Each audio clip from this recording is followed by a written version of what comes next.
Just like informal feedback, formal feedback can also take on a variety of forms depending on its purpose and goals. Now, before diving into the types of evaluative assessments and what we can learn from them, let's first explore this very important question. What is the purpose of teacher evaluations? Now, realistically, there are many purposes, and one evaluation, truthfully, can serve many different purposes simultaneously. But if we simplify things down to their core, we can generalize evaluations into two ideological camps. The first camp being reward and punishment evaluations.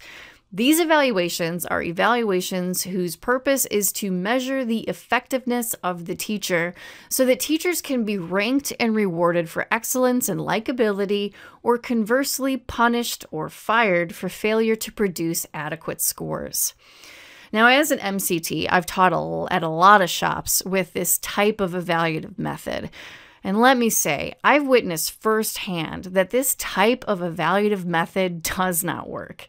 It does not produce better teachers or better classes. It produces what we would jokingly refer to as infotainment, or what some psychologists refer to as the Dr. Fox effect, an environment where the audience is seduced into rating the instructor more favorably because they felt entertained. Now, the more entertaining a public speaker or teacher was, the higher scores they got. It very rarely had to do with the learning that was taking place.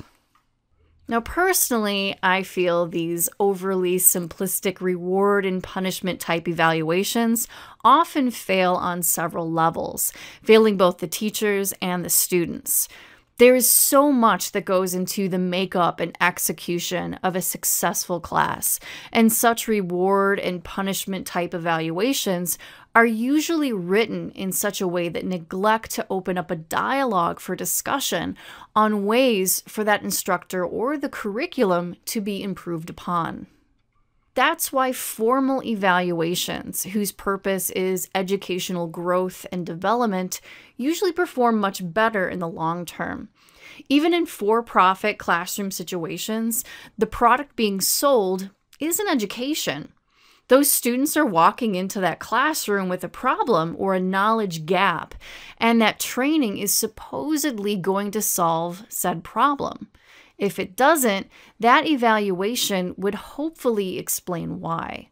If that student returns to his or her job and can't solve that specific problem, or doesn't perform any better, or can't prove or show any more gain from that training, how likely is it that that company will keep sending their employees to that training? Just because their employees report liking the training? No, they want results just as much as anyone else. So yeah, reward and punishment evaluations and likability may, in the short term, provide higher sales of classes for right now, but long run, long-term investment, improving that class and providing a higher quality product, that's going to be better.